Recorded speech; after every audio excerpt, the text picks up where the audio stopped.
Okay student, as we have started the travelling wave, तो अब travelling wave की equation पर आते हैं। तो नेक्स्ट टॉपिक है अपना इक्वेशन ऑफ ट्रैवलिंग वेव। जैसा कि मैंने पहले बताया कि हम ट्रैवलिंग वेव को प्रोग्रेसिव वेव भी कहते हैं। क्लियर है? इसको एक छोटे से इलिस्ट्रेशन से हम लोग समझ सकते हैं। जैसे यहां पर मैंने एक स्ट्रिंग ली है, that string is totally straight and tight. इसके वन एंड को मैंने एक वॉल से कनेक्ट कर दिया और दूसरे एंड को मैंने यहां पर पकड़ा हुआ है और यहां पर मैंने क्लॉक को स्टार्ट किया। That time is t is equal to 0। तो at t is equal to 0 मैंने यहां से इस स्ट्रिंग को स्नैप किया, एक हल्का सा जर्क दिया। तो यहां पे लिख देते हैं at t is equal to 0 man snapping the string। Clear है? तो इनिशियली मैंने इस स्ट्रिंग को बिल्कुल टाइट पकड़ा हुआ था और t इज इक्वल टू 0 को मैंने इस स्ट्रिंग को हल्का सा स्नैप किया, एक हल्का सा जर्क प्रोवाइड किया। इसमें यहां से मैंने वेव को क्रिएट किया, पल्स को क्रिएट किया। तो कुछ देर के बाद यहां पर एक पल्स क्रिएट हो जाएगी।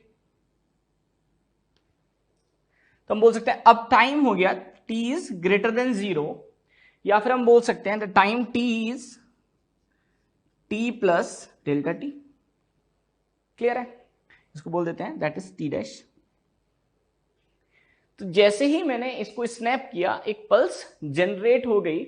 यहां पर हमें कुछ पॉइंट्स ध्यान रखने हैं। दैट फर्स्ट पॉइंट, हम जो स्ट्रिंग यूज कर रहे हैं दैट स्ट्रिंग इज इलास्टिक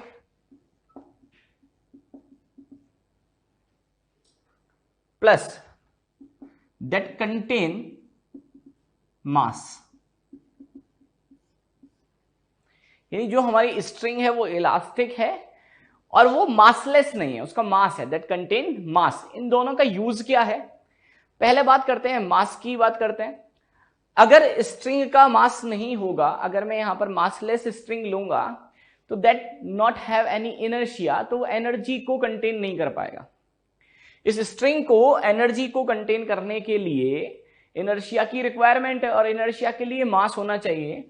तो that have contain mass means string having inertia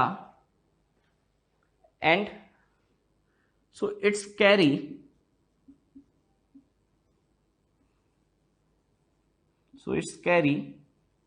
energy। Clear है?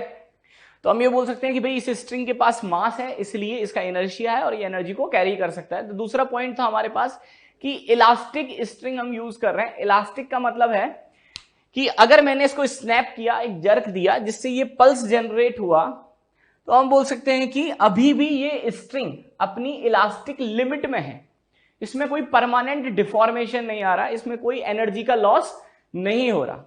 तो एनर्जी लॉस को अवॉइड करने के लिए हम लोग यहां पर स्ट्रिंग को कैसा मान रहे हैं? Elastic, such that there is no loss of energy in terms of heat or deformation। Clear है? तो बिल्कुल सिंपल सा इलिस्ट्रेशन मैंने लिया। मैंने सबसे पहले क्या किया, स्ट्रिंग ली, स्ट्रिंग को बिल्कुल स्ट्रेट कर दिया t इक्वल्स टू 0 पर। t इक्वल्स टू 0 पर मैंने स्नैप किया इसको, यहां से एक पल्स को जनरेट किया। अब पल्स को जब मैंने जनरेट किया तो हम बोल सकते हैं हमने जो स्ट्रिंग ली वो कैसी ली? इलास्टिक और हैविंग द मास। मास है तो इनर्शिया है, एनर्जी कैरी कर सकती है। इलास्टिक है तो कोई एनर्जी का लॉस नहीं हो रहा है। और अगर एनर्जी का लॉस नहीं हो रहा है क्योंकि हमने यहां पर जो हम जर्क देते हैं, जो स्नैप देते हैं, वो बहुत स्मॉल देते हैं, तो हम बोल सकते हैं क्योंकि एनर्जी का कोई लॉस नहीं हो रहा तो इस पल्स का जो शेप और साइज है वो भी डिस्टर्ब नहीं होगा, दैट कंटेन इट्स शेप। तो इसका मतलब हो जाएगा this pulse contain its shape and move with constant velocity. Clear है? तो मैंने यहां पर जैसे ही इसको पल्स दिया, यहां पर स्नैप किया, ये पल्स जनरेट हो गया और ये कांस्टेंट वेलोसिटी से आगे की तरफ, राइट की तरफ जा रहा है। और इस वेलोसिटी को हम डिनोट करते हैं VW से। VW सबस्क्रिप्ट में W आएगा। W का मतलब होता है वेव, V का मतलब velocity, that is known as wave velocity, या फिर हम इसको पल्स वेलोसिटी भी कह सकते हैं। तो that is known as wave velocity और पल्स वेलोसिटी। क्लियर है? तो फाइनली मैं ऐसे बोल सकता हूं कि जो मेरी पल्स है वो अपने शेप को कंटेन करते हुए राइट की तरफ ट्रेवल करती है। तो बोल सकते हैं यहां पर नोट डाल के, it means pulse start to move towards right with constant velocity। Clear है? तो यहां पर मैंने एक पल्स दिया, स्नैप दिया, जिससे ये कांस्टेंट वेलोसिटी से राइट की तरफ मूव कर रहा है। That constant velocity is known as wave velocity. Clear है? अच्छा, एक और पॉइंट की बात करें, अगर मैं इस डायरेक्शन को x ले रहा हूं और ये डायरेक्शन y हो गई। क्लियर है? तो अगर यहां पर इस स्ट्रिंग की लेंथ ले लेते हैं L के बराबर, that x is equals to L, तो ये वाला पॉइंट हो गया x इज इक्वल्स टू 0 और ये वाला पॉइंट हो गया मेरे पास x is equals to L। Clear हो गई बात यहां तक? तो ये स्ट्रिंग L लेंथ लंबी है। इस स्ट्रिंग पर जितने भी पार्टिकल्स हैं सबकी x पोजीशन अलग अलग है। जैसे अगर मैं इस वाले पार्टिकल की बात करूंगा, ये वाला पार्टिकल x इक्वल्स टू 0 पर है, जो मिड वाला पार्टिकल होगा वो x इक्वल्स टू L/2 पर होगा, ये वाला particle x equals to L पर है, तो सबका x पोजीशन अलग अलग है। लेकिन अगर मैं अभी बात कर रहा हूं तो मैं बोल सकता हूं इस स्ट्रिंग पर जितने भी पार्टिकल प्रेजेंट हैं सबका y डिस्प्लेसमेंट अभी कितना है, 0। तो हम बोल सकते हैं at t is equals to 0, at t is equals to 0 all particle present on the string have y displacement 0। all particle present on a string having y displacement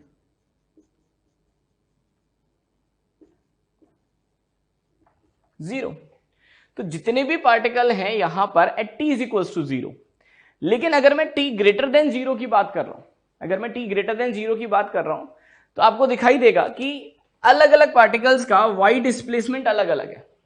अगर मैं इस वाले पार्टिकल की बात कर रहा हूं, ये हो गया मेरे पास x, तो इसका y डिस्प्लेसमेंट ये होगा। अगर हम इस वाले पार्टिकल की बात करें तो इसका y डिस्प्लेसमेंट ये हो जाएगा। अगर हम इस पार्टिकल की बात कर रहे हैं तो इसका y डिस्प्लेसमेंट इस इंस्टेंट पर ये हो जाएगा। अगर हम इस वाले पार्टिकल की बात करते हैं तो इसका y डिस्प्लेसमेंट ये हो जाएगा। यानी स्ट्रिंग पर प्रेजेंट जो पार्टिकल्स हैं उनका y डिस्प्लेसमेंट अलग अलग है, लेकिन यहां पर सबका y डिस्प्लेसमेंट कितना था, 0 था। क्लियर है? ओके, नेक्स्ट पॉइंट पर आते हैं। इस केस में मैंने सेम वही पुराना वाला ही केस है। यहां पर मैंने स्ट्रिंग को वॉल से कनेक्ट किया हुआ है, t इक्वल्स टू 0 पर स्ट्रिंग बिल्कुल स्ट्रेट है, सेम कंडीशन फॉलो कर रहे हैं। जो हमारे पास स्ट्रिंग है वो इलास्टिक है और दैट हैव मास, उसके पास एनर्जिया है जिससे वो मोमेंट और एनर्जी को कैरी कर सके। तो जैसे ही मैंने t इक्वल्स टू 0 पर यहां पर पल्स को जनरेट किया, मैंने यहां पर लिख दिया था pulse generate at t equals to 0 and that is moving towards right with the velocity of v। तो पल्स वेलोसिटी v दे रखी है, ये राइट की तरफ जा रही है। इस डायरेक्शन को मैंने बोल दिया दैट इज x, ये हो गया y। तो ये y डिस्प्लेसमेंट को डिनोट कर रहा है हर एक पार्टिकल की। अगर मैं आपसे इसमें पूछता कि बताओ भाई स्ट्रिंग के जितने भी पार्टिकल्स हैं, कितने पार्टिकल्स होंगे, इनफाइनाइट नंबर ऑफ पार्टिकल्स हैं, हर एक पार्टिकल की x लोकेशन अलग अलग है। लेकिन अगर मैं अभी आपसे पूछूंगा तो आप बोलोगे सर हर एक पार्टिकल का y डिस्प्लेसमेंट 0 है, हर एक पार्टिकल का y डिस्प्लेसमेंट 0 है। लेकिन जैसे ही मैंने स्नैप किया, ये पल्स जनरेट हुई, अब हर एक पार्टिकल का y डिस्प्लेसमेंट अलग अलग हो सकता है। अगर मैं यहां से x1 पे जाता हूं, मान लेते हैं यहां से ये x1 पे गए, मुझे ये वाला पार्टिकल मिला, इसका y डिस्प्लेसमेंट हो गया y1। लेकिन अगर मैं यहां से x2 पे जाता तो मुझे ये वाला पार्टिकल मिला, इसका y डिस्प्लेसमेंट हो गया ये y2। तो हर एक पार्टिकल का y डिस्प्लेसमेंट अभी इस इंस्टेंट पर अलग अलग है। क्लियर है? तो मैं ये बोल सकता हूं क्या कि जो y डिस्प्लेसमेंट है हर एक पार्टिकल का वो x पर डिपेंड कर रहा है। पहली चीज तो, क्योंकि जैसे जैसे आप पोजीशन चेंज करते जा रहे हो आपका पार्टिकल ही चेंज हो रहा है। मैं पोजीशन चेंज करूंगा, अगर मैं x1 पे गया तो मुझे ये वाला पार्टिकल मिलेगा, अगर मैं यहां से x2 पर गया तो मुझे ये वाला पार्टिकल मिलेगा। तो जो y डिस्प्लेसमेंट है पार्टिकल का किसी भी इंस्टेंट पर वो उसकी लोकेशन पे डिपेंड करता है। क्लियर है? तो पहली चीज तो जो y डिस्प्लेसमेंट है वो लोकेशन पर यानी x पे डिपेंड कर रहा है। दूसरा, क्योंकि ये पल्स आगे ट्रेवल करती जा रही है तो पार्टिकल का डिस्प्लेसमेंट, y डिस्प्लेसमेंट या वर्टिकल डिस्प्लेसमेंट टाइम के साथ चेंज हो रहा है। कुछ देर के बाद पल्स मान लो यहां चली गई, तो ये जो पार्टिकल्स थे जिनके पास अभी y डिस्प्लेसमेंट था अब नहीं है। यानी ये y डिस्प्लेसमेंट एक तो लोकेशन पे, पोजीशन पे डिपेंड करता है और दूसरा टाइम पर करता है। तो हम ऐसे लिख सकते हैं that y is a function of x, t। यहां पर पहले सबका मीनिंग देख लेते हैं। y किसको डिनोट कर रहा है? y is A displacement of, या फिर आप ऐसे लिख सकते हो y is A vertical displacement of particle. Clear है? x डिनोट द पोजीशन और t डिनोट कर रहा है टाइम को। क्योंकि हमें पता लगाना है कि इक्वेशन ऑफ ट्रैवलिंग वेव क्या होगी। मेरा टारगेट क्या है कि मैं किसी भी तरह से ट्रैवलिंग वेव की इक्वेशन निकाल दूं।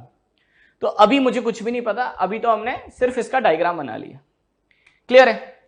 एक तरह से मुझे इस पल्स की इक्वेशन निकालनी है और अगर मैं उसमें x और t डालता जाऊंगा तो हर एक पार्टिकल का मेरे पास y कोऑर्डिनेट आता जाएगा, y डायरेक्शन में वर्टिकल यानी डिस्प्लेसमेंट मुझे मिलता जाएगा। तो अभी मान लेते हैं ये वाली जो लाइन है, इस लाइन, क्योंकि ये x को डिनोट कर रहा है, तो मैंने क्या किया, इसको x0 मान लिया,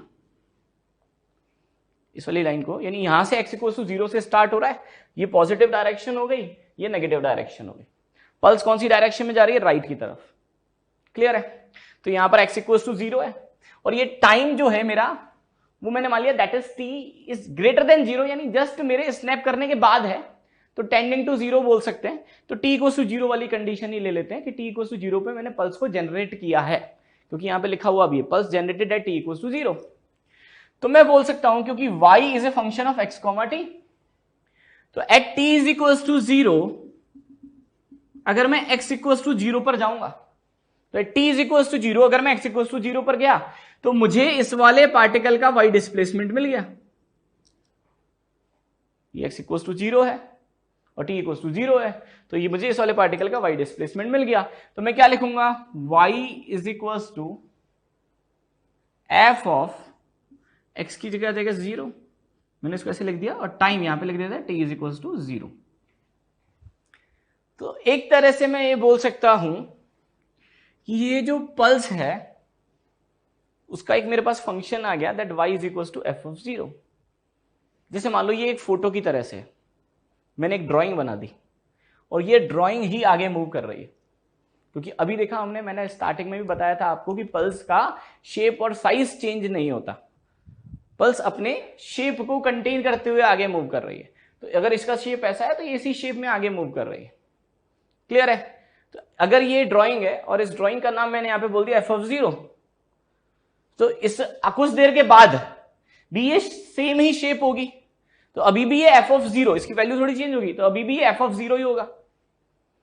तो अगर मुझे सेम फंक्शन यहां पर चाहिए, मान लेते हैं ये t = अगर 0 था तो t = t, तो t = 0, ये t = t। इस t टाइम में ये जो पल्स है ये कितना शिफ्ट हो गई? x से। ये x = 0 था, x जो मेरी पल्स है वो शिफ्ट हो गई। टाइम कितना बीत चुका है? t टाइम स्पेंड कर चुके हैं। तो अगर मुझे y कैलकुलेट करना है तो y is a function of x and t। तो अब मुझे लिखना पड़ेगा y is a function of x minus v t. अब x की जगह कितना आ जाएगा, x माइनस वी टी, और टाइम कितना हो चुका है, t is equal to t. ऐसा कैसे लिखा मैंने, बिल्कुल सिंपल सा है, ऐसा समझो, कितना टाइम निकल चुका है, t टाइम निकल चुका है। ये टाइम आप कैलकुलेट कर सकते हो। कैसे कैलकुलेट कर सकते हो, पल्स कितनी स्पीड से जा रही है v से, कितना चली पल्स यहां से यहां तक x, तो टाइम कितना हुआ, टाइम हुआ मेरे पास x बाय वी, टाइम हुआ x बाय वी। और अगर मैं यहां पर टाइम को x बाय वी पुट करूंगा तो v से v कैंसिल आउट हो जाएगा। देखो x minus v into t is x by v, और x minus x is zero, तो ये फंक्शन भी मेरे पास कितना है, f ऑफ जीरो। यानी मुझे सेम पल्स मिल गई t टाइम के बाद, मुझे वही तो चाहिए था। अगर ये f ऑफ जीरो है तो ये भी f ऑफ जीरो होना चाहिए। यानी यहां से मुझे समझ में आ गया कि जो वेव की जनरल इक्वेशन है that y is equals to function of x minus v t. तो अगर मैं जनरल इक्वेशन ऑफ वेव की बात कर रहा हूं, that general equation of wave that is y is equals to x minus v t. यानी जो इक्वेशन ऑफ वेव होगी that will be a function of position and time, first point, और दूसरा पॉइंट है x और t में यहां पर देखो खुद ही रिलेशन आ रहा है हमारे पास। कैसा रिलेशन आ रहा है, दैट रिलेशन इज लीनियर। तो x की पावर भी कितनी है 1, t की पावर भी कितनी है 1। तो अगर मैं जनरल इक्वेशन ऑफ वेव की बात कर रहा हूं तो हम बोल सकते हैं this is a general equation of wave, y is equal to f of x minus v t. और द मेन कंडीशन की अगर हम बात करें, that condition should be the relation between position and time should be linear. The relation between position and time should be linear. Clear हुई बात यहां तक? तो बिल्कुल सिंपल है। अच्छा, इस केस में एक सबसे इंपॉर्टेंट पॉइंट ये बताओ, पल्स मैंने राइट की तरफ मूव कर रही है, लेफ्ट? पल्स राइट की तरफ मूव कर रही है। तो पल्स अगर राइट की तरफ मूव कर रही है तो मेरे पास जनरल इक्वेशन क्या है, y is equal to F of x minus v t. तो अगर पल्स लेफ्ट की तरफ मूव कर रही होती तो मेरे पास जो इक्वेशन बनती that y is equal to F of x plus v t. हर एक पॉइंट का मीनिंग समझ में आना चाहिए। y क्या दे रहा है, y आपको डिस्प्लेसमेंट दे रहा है, vertical displacement of A particle that present at A location of x at any instant t। v क्या है, उस पूरी पल्स की वेलोसिटी है। पल्स कौन सी डायरेक्शन में जा रही है, राइट की तरफ। हमने वहां से सॉल्व किया और राइट के लिए देखा कि फंक्शन कितना है, x माइनस वी टी। अगर लेफ्ट के लिए होता तो मेरे पास आता y is equal to F of x plus v t. Okay, तो फाइनली हम लोग कंक्लूड करते हैं।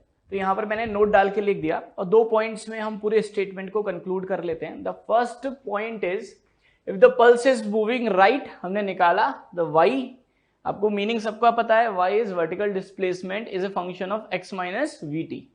क्लियर है? x और t में रिलेशन कैसा आना चाहिए, लीनियर, और v किसको रिप्रेजेंट कर रहा है, वेव वेलोसिटी को।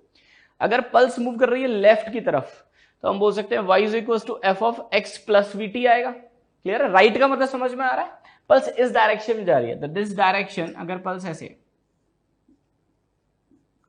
दैट इज टुवर्ड्स राइट, और अगर पल्स लेफ्ट की तरफ मूव कर रही है तो ये हो गया राइट, तो इसके लिए इक्वेशन आएगा x माइनस वी टी। ये हो गया लेफ्ट, इसके लिए इक्वेशन आएगा x प्लस वी टी। तो यहां पर फर्स्ट पॉइंट ये हो गया। सेकेंड पॉइंट हमने निकाला कि to represent the equation of travelling wave the relation between x and t must be linear and well defined. जैसे इसी के एप्लीकेशन को लेके एक सिंपल सा एग्जांपल से समझने की कोशिश करते हैं। यहां पर मैंने क्वेश्चन लिख दिया। क्वेश्चन क्या है, which of the following equation can represent equation of travelling wave. मैंने आपको बहुत सारी इक्वेशन दे रखी हैं, उसमें मैंने आपसे पूछा है कि कौन कौन सी इक्वेशन ट्रेवलिंग वेव की इक्वेशन को रिप्रेजेंट कर सकती है। आपको किस बात का ध्यान रखना है, आपको इस बात का ध्यान रखना है कि x और t में रिलेशन लीनियर आना चाहिए और वेल डिफाइंड। वेल डिफाइंड का मतलब है जो फंक्शन है वो कहीं पर डिसकंटिन्यूअस ना हो। किसी भी फाइनाइट वैल्यू के लिए, एक्स और टी की फाइनाइट वैल्यू के लिए वाई की वैल्यू नॉट डिफाइंड नहीं आनी चाहिए।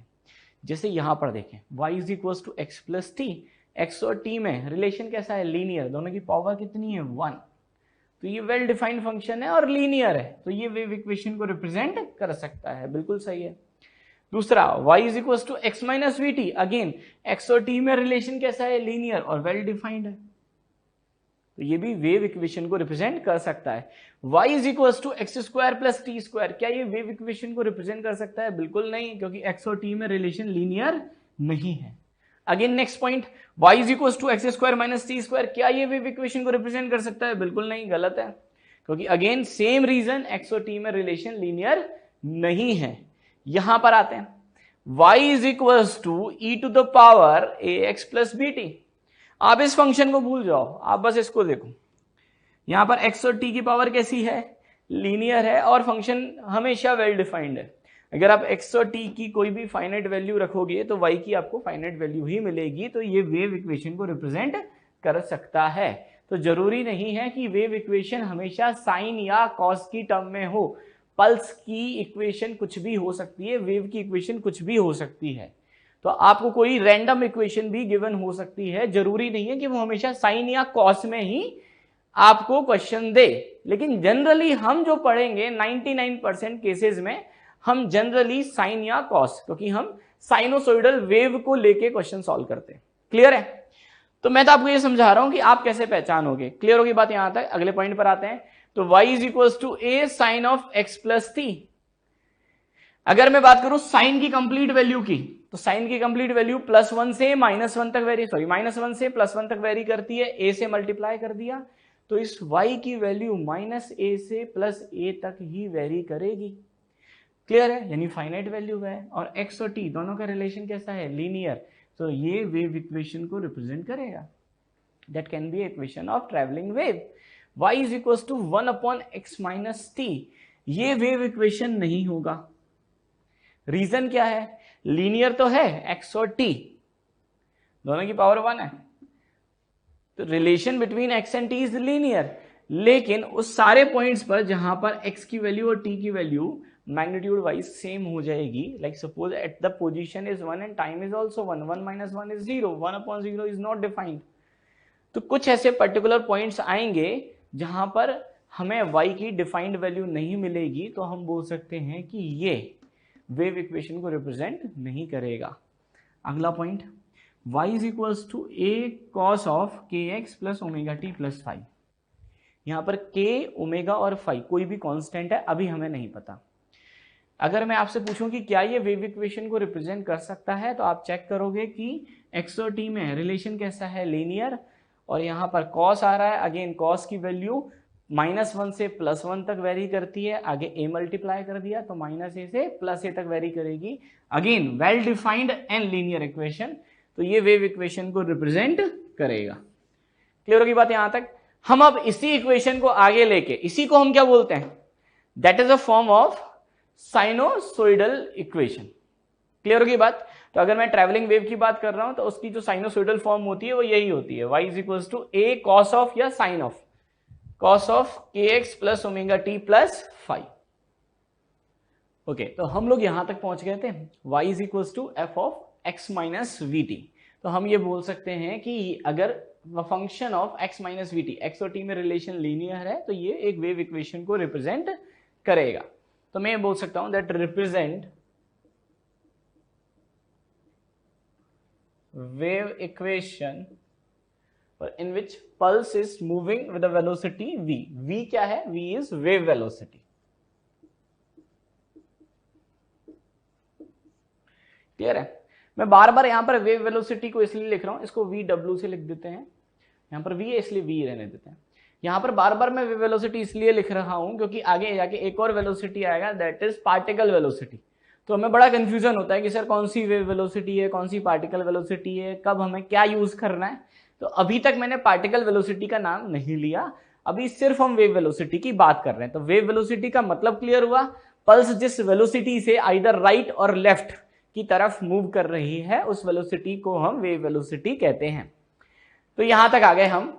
अगर मैं आपको एक फंक्शन देता y is equals to a x plus b t, अगर मैं आपको ये फंक्शन देता तो मैं ये बोल सकता हूं कि ये जो इक्वेशन है वो वेव की, ट्रैवलिंग वेव की इक्वेशन को रिप्रेजेंट कर रहा है। बिल्कुल सही, क्योंकि एक्स और टी में रिलेशन कैसा है, लीनियर, तो हम बोल सकते हैं दिस रिप्रेजेंट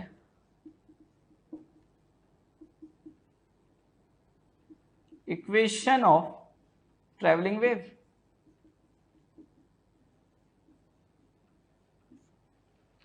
क्लियर है? एक काम करते हैं, यहां से ए को कॉमन लेते हैं, ये बनेगा आपके पास x plus b by a into t, और ए को यहां से डिवाइड कर देते हैं, तो आपके पास ये इक्वेशन बनी y by a is equals to x plus b by a into t.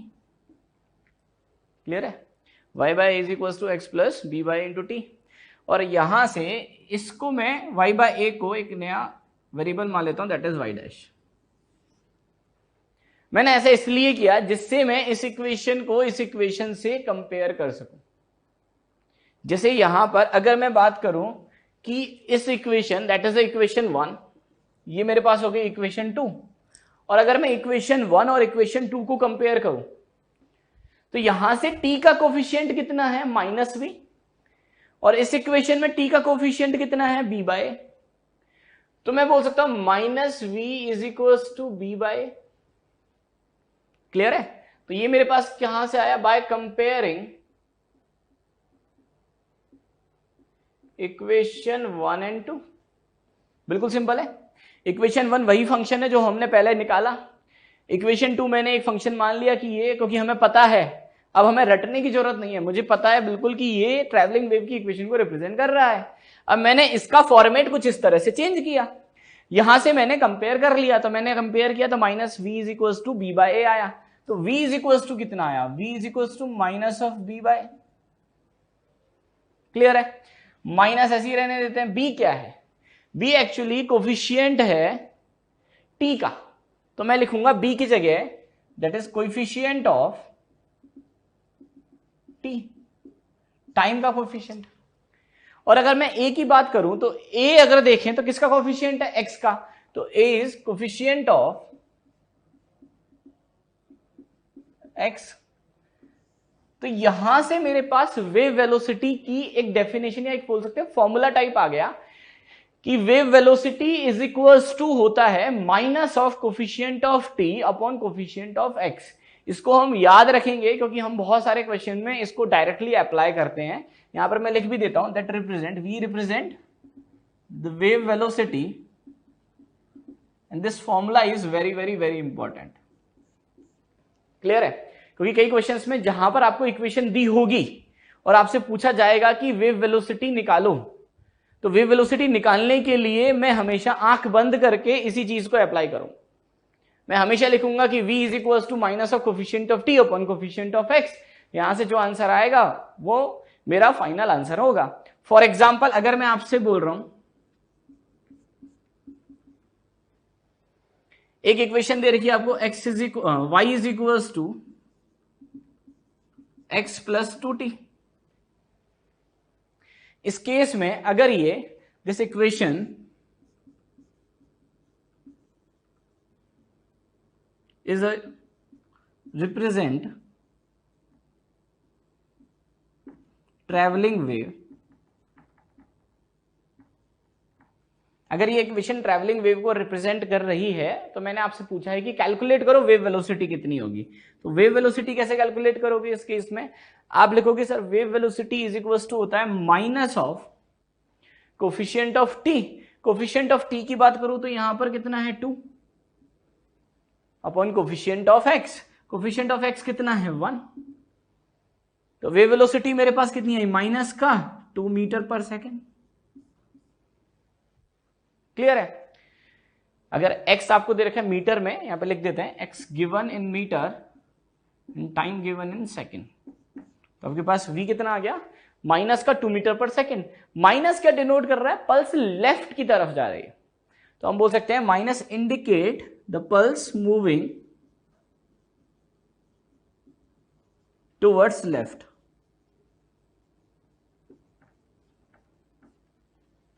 Clear हुई बात यहां तक? अगर मैं सेम यहां पर इक्वेशन लेता y is equal to x plus 2t की जगह अगर सपोज मैं लेता y is equal to 3x plus 8t, या माइनस ले लेते हैं, ये इक्वेशन में आपसे लेता y is equal to 3x minus 8t और क्वेश्चन में देता कि अगर ये ट्रैवलिंग वेव की इक्वेशन को रिप्रेजेंट कर रहा है, दिस रिप्रेजेंट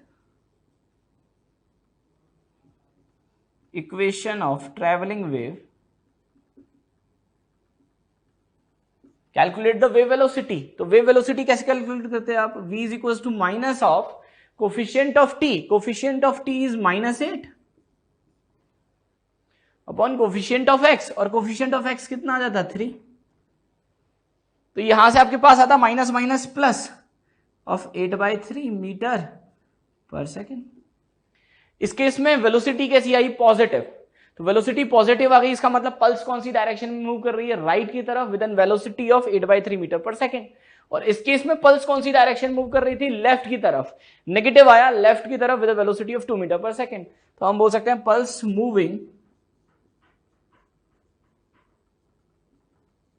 टूवर्ड्स राइट।